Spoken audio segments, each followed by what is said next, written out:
छोड़। दूध दिया?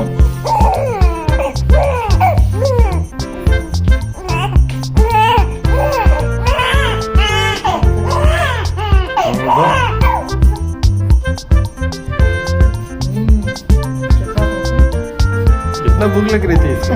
हाँ? भूख जो है ना पेट आजकल प्यारा है सबको। दोबारा है, उछल के दिखाइए। जाम करे, जाम। ओ, आ जाइए। ये कैसे था? हाँ। ओए, एक पाँव। एक पैर ऐसे करो। ओ वेरी गुड। आ जाए, भाग के आ जाए, भाग के। और शाबाश। ये कितनी उम्र है इनकी? यहाँ आइए, यहाँ 2 years। यहाँ आइए। अस्सलाम वालेकुम। कैसे सलाम करते हैं? 6 महीने। बोला शाम को। वालेकुम सलाम। और पूछो कैसे हैं? अल्लाह का शुक्र है, ठीक है हम। आप कैसे क्या हैं? कर रहे हैं? मैं आपकी वीडियो बना रहा हूँ। बोला आपने दवाई खाई? नहीं, मैंने इंजेक्शन लगवाया था। आप लगवाएंगे? पूछो खाने में क्या खाया? आपने इंजेक्शन नहीं लगवाएंगे? कितनी उम्र है आपकी? 2 साल? स्कूल जाएंगे? बताओ स्कूल कैसे जाते हैं? स्कूल कैसे जाते हैं? हाथ बार। हाँ, मोहम्मद अली। स्कूल जाते हो? स्कूल जाओगे? स्कूल नहीं जाना? नहीं जाएगा, स्कूल नहीं जाएगा। फिर क्या कह रहे नाना, क्या कह रहे? हाँ, डॉक्टर नाना बोल रहे थे मेरे को।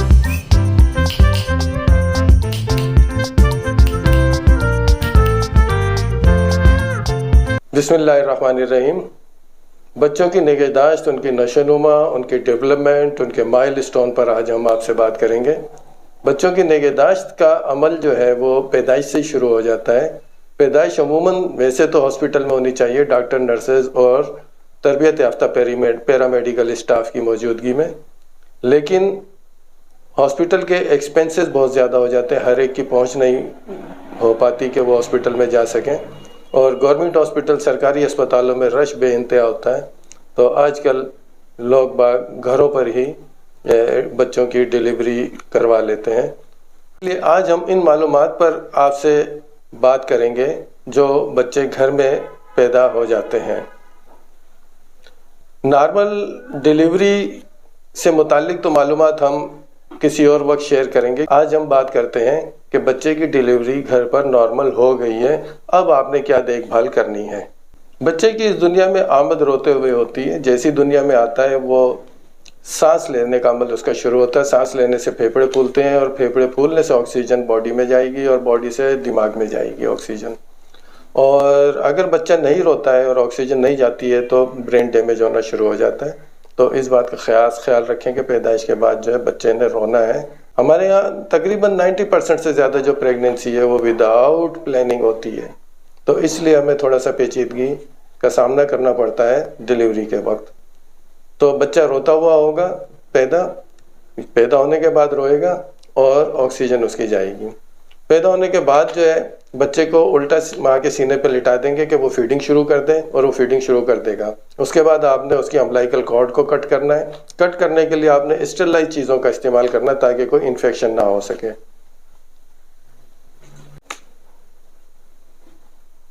बच्चे ने फीडिंग भी कर ली और नाल भी काट ली आपने। अब बच्चे को आपने साफ करना है। गर्म पानी रखें, उसमें तौलिया भिगोएं और उससे बच्चे को साफ कर लें। प्राइवेट पार्ट्स उसके साफ कर लीजिए। बच्चे का कलर देख लें। नॉर्मल जो है वो पिंक कलर का बच्चा पैदा होता है। अगर बच्चे का कलर जो है उसमें कुछ चेंजेस देख रहे हैं, कोई हल्का कलर है या येलो कलर है बच्चे का, या 24 घंटे के अंदर बच्चे का कलर येलो आ रहा है, तो जॉन्डिस हो रहा है, तो आपने पहली फुर्सत में डॉक्टर से रुजू करना है। 24 घंटे के अंदर अगर जॉन्डिस आ जाता है, बच्चे को पीला कलर होता है, तो उसमें आपने डॉक्टर से रुजू करना है। यहाँ पे कोई इन्फेक्शन या कोई बीमारी है जिसकी वजह से इसे पी लिया है, तो इस पीलिए को फ़ौरन, और इन्फेक्शन को जो भी चीज़ों से जल्दी कंट्रोल करना है, वरना ये पीलिए का जो बिलीरुबिन है ये ब्रेन में जाके ब्रेन को डैमेज करना शुरू कर देगा। तो इस बात का खास ख्याल रखें कि कलर बच्चे का 24 घंटे के अंदर चेक करें। उसके अलावा बच्चे ने यहाँ आने के बाद एक पोटी करनी है। पोटी का कलर ग्रीनिश ब्लैक होगा। ये पोटी पहली पोटी होती है, और ये पोटी अगर नहीं आपको नज़र आ रही है तो आपने परेशान होना है कि पोटी पेट में तो स्टक नहीं हो गई है, या बच्चे ने इनहेल करके फेफड़ों में तो नहीं ले ली है। तो फेफड़ों में जाएगी तो इन्फेक्शन होगा, और आंतों में अगर स्टक हो गई है तो पेट में कुछ प्रॉब्लम है। नॉर्मल पोटी को आपने देखना है, ठीक है। पोटी देखने के बाद आपने 24 घंटे में देख लें कि बच्चा फ़ौरन पेशाब कर रहा है और बिल्कुल नॉर्मल तरीके से कर रहा है। अगर बच्चा पेशाब करने में दिक्कत महसूस कर रहा है, करते हुए रो रहा है या कम हो रहा है या नहीं हो रहा, तो भी आपने डॉक्टर से रुजू करना है कि ये मसला है। बच्चे का कलर वगैरह चेक करने के बाद आपने जो है बच्चे की पैमाइश करनी है, उसे लिटा दें। लिटाने के बाद इंच टेप से उसकी सर से पाँव तक की लंबाई नोट कर लीजिए और उसके सर के गिर्द टेप ऐसे लपेट के सरकमफेरेंस जो है ये नोट कर लीजिए। जब बच्चे की डेवलपमेंट आगे होगी तो ये चीज़ें काम में आएगी कि पैदाइश के वक्त उसका ये नाप था और अब ये है। और वेट उसका जो है वेइंग मशीन पे आप कर लीजिए कि कितना वेट है बच्चे का। एक चीज़ और आप बच्चे का देख लीजिए, अक्सर बच्चों के पाँव अंदर की तरफ मुड़े हुए होते हैं, तो अगर मुड़े हुए हैं तो आपने जल्द से जल्द जो है ऑर्थोपेडिक सर्जन से रब्ता करना है और वो बच्चों की जो है प्लास्टर ऑफ पेरिस और उसको सीधा करने की कोशिश करेगा, तो विदाउट ऑपरेशन बच्चे के पाँव सीधे हो जाएंगे। लेकिन अगर आपने 1-2 महीने 3 महीने लेट कर दिया बच्चे का पाँव, तो फिर ये पेचीदा सूरत हाल हो जाएगी, तो बात ऑपरेशन तक जाएगी।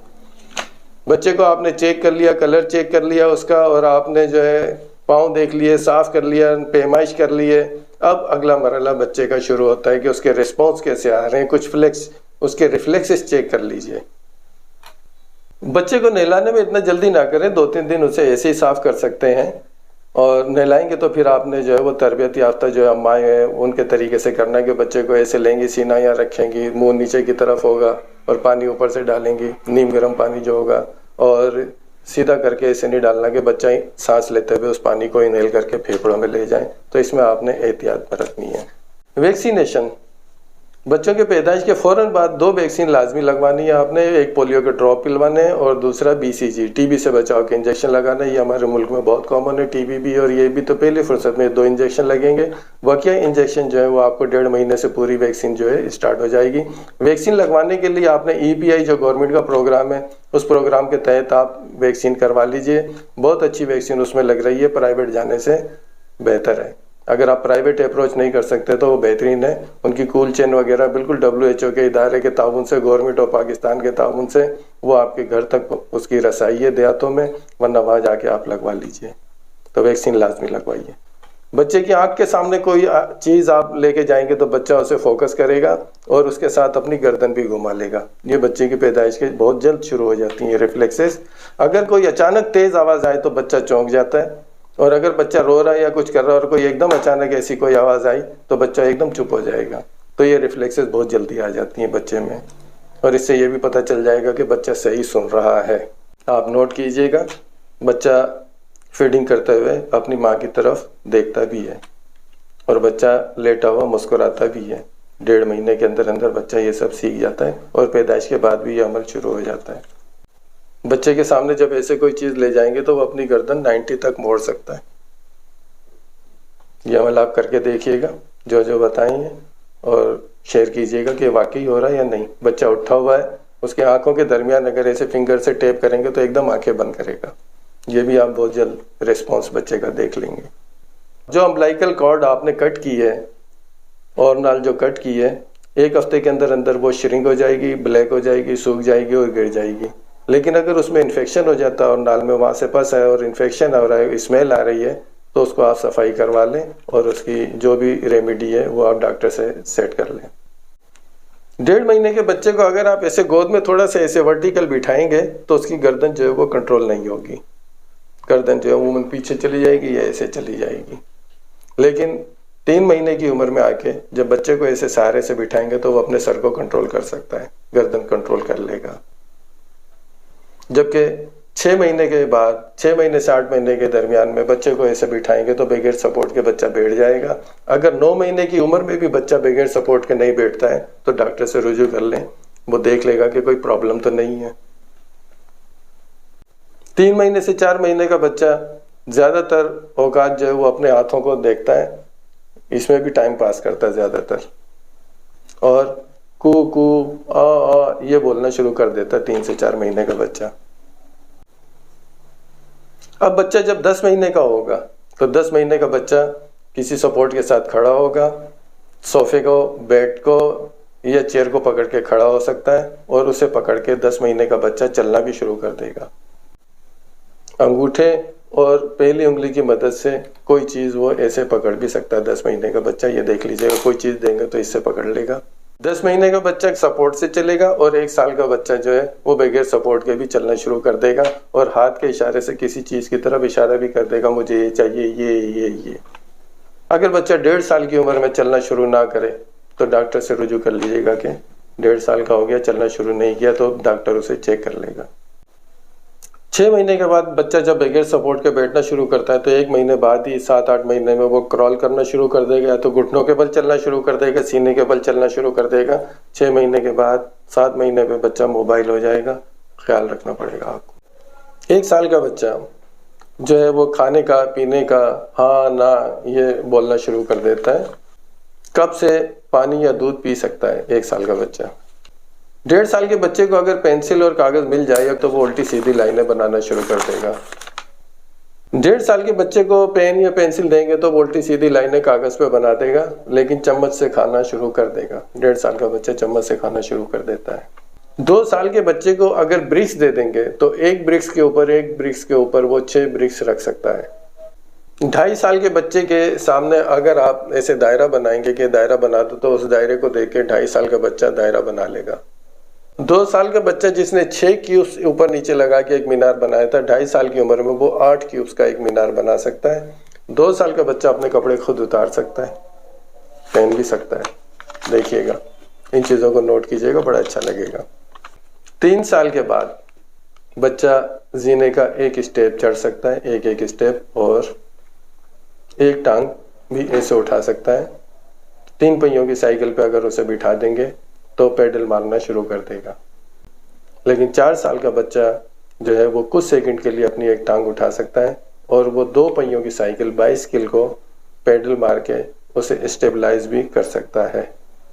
5 साल का बच्चा दोनों पाँव से उछल सकता है, लेकिन कुछ बच्चे, अभी हम एक बच्चे की वीडियो दिखाएंगे कि उसने तो बहुत जल्दी उछलना शुरू कर दिया, कुछ एक्स्ट्रा ऑर्डिनरी होते हैं। 3 से 4 साल के बच्चे को अगर कहेंगे कि दायरा बनाओ तो वो कहने पर दायरा बना लेगा, और उसे कहेंगे कि क्रॉस का निशान बनाओ तो वो ऐसे क्रॉस का निशान बना लेगा। 4.5 साल का बच्चा, 4 साल के बाद बच्चे को अगर कहेंगे कि चौकोर बनाए तो वो ऐसे एक चौकोर बना सकता है। और 5 साल का बच्चा जो है वो ट्राई एंगल उसे कहेंगे तो ये ट्राई एंगल भी बना सकता है। तो ट्राई एंगल बनाना ज़्यादा मुश्किल है। 10% से ज़्यादा बच्चे 5 साल की उम्र तक बच्चों बिस्तर में पेशाब कर सकते हैं और करते हैं। तो बेड वेटिंग पे हम एक अलग वीडियो बनाएंगे जिसमें बताएंगे कि किस तरह से मैनेज करना है अपने बच्चे को जो बच्चे रात में पेशाब करते हैं। बच्चों में जॉन्डिस बहुत कॉमन है, अक्सर बच्चों में जो है वो जॉन्डिस हो जाता है। तो जॉन्डिस का ये देखना है कि कब हमें परेशान होना और कब परेशान नहीं होना है। अगर बच्चे को जॉन्डिस 24 घंटे के अंदर अंदर हो गया है तो आपने परेशान होना है, डॉक्टर से रुजू करना है, क्योंकि यहाँ पे कोई ना कोई गड़बड़ होती है। जबकि 48 घंटे के बाद, 2 दिन के बाद और 6 दिन के अंदर अंदर, 2 से 6 दिन के अंदर बच्चे को जॉन्डिस हल्का हो जाता है, तो उसमें ज़्यादा परेशानी की बात नहीं है। दूसरा, अगर बच्चा सही फीडिंग वीडिंग कर रहा है और नॉर्मल चल रहा है तो भी परेशानी की बात नहीं है, और अगर हल्का पीला रंग है तो भी परेशानी की बात नहीं है। ये कि 24 घंटे के अंदर या 6 दिन के बाद अगर जॉन्डिस हो रहा है तो फिर आपने परेशान होना है और डॉक्टर से रुजू करना है। खासतौर पर बच्चों के डॉक्टर से रुजू कीजिएगा। बच्चा अगर परेशान हो, रो रहा ज़्यादा हो, बेचैन हो तो आपने डॉक्टर से रुजू करना है। पीलिए का नॉर्मल स्किन में तो नज़र आ जाता है, लेकिन जो डार्क स्किन के बच्चे होते हैं उनमें पीलिए को देखने में थोड़ा मसला होता है। तो उनकी आंखों का आप देख लीजिए कि नॉर्मल रोशनी में ऊपर से आप पलक उठाएंगे और नीचे की तरफ उसको देखेंगे तो वहाँ पे आपको पता चल जाएगा कि इसे पीलिया है या नहीं है। आज हमने आपसे बच्चे की पैदाइश के बाद से लेकर 5 साल तक के बच्चे की जो एक्टिविटी है वो आपसे शेयर की, और उसे आप भी ऑब्जर्व कर लीजिएगा, मुशाहिदा कर लीजिए। आपके घर में बच्चे हैं तो देख लीजिए पैदा होने के बाद क्या क्या चीज़ें जो मैंने बताई है वो हो रही हैं, और 5 साल तक के बच्चे की मालूमात आपने सुन ली है। उससे इंशाल्लाह ताला आपको काफ़ी फ़ायदा मिलेगा। आइंदा हम 2 लेक्चर और इसी पे करेंगे। एक तो हम करेंगे माँ के दूध की अफादियत पर कि इसमें जो है मज़हब क्या कहते हैं और कुरान करीम के क्या अहकामात हैं, और दूसरा हम करेंगे कि नॉर्मल डिलीवरी आजकल जो हो रही हैं, हॉस्पिटल का एक जो है वो चल पड़ा है सिलसिला। BBC की एक खबर भी जो है वो नशर हुई थी, वो मैंने देखी थी। उसमें बता रहे हैं कि पाकिस्तान और इंडिया में जो है वो सिजेरियन सेक्शन ऑपरेशन से बहुत ज़्यादा बच्चे पैदा हो रहे हैं। तो इस सिलसिले में हमें आगाही नहीं है कि लेबर पेन कब स्टार्ट होते हैं, जो फर्स्ट टाइम जो है बेबी डिलीवर कर रहे हैं उनमें कितनी देर का दौरानिया है नॉर्मल डिलीवरी में और पेन में, और जो दूसरी तीसरी मरतबा जो डिलीवरी हो रही है उसका क्या दौरानिया है, किस तरीके से हम जो है वो नॉर्मल डिलीवरी की तरफ आ सकते हैं।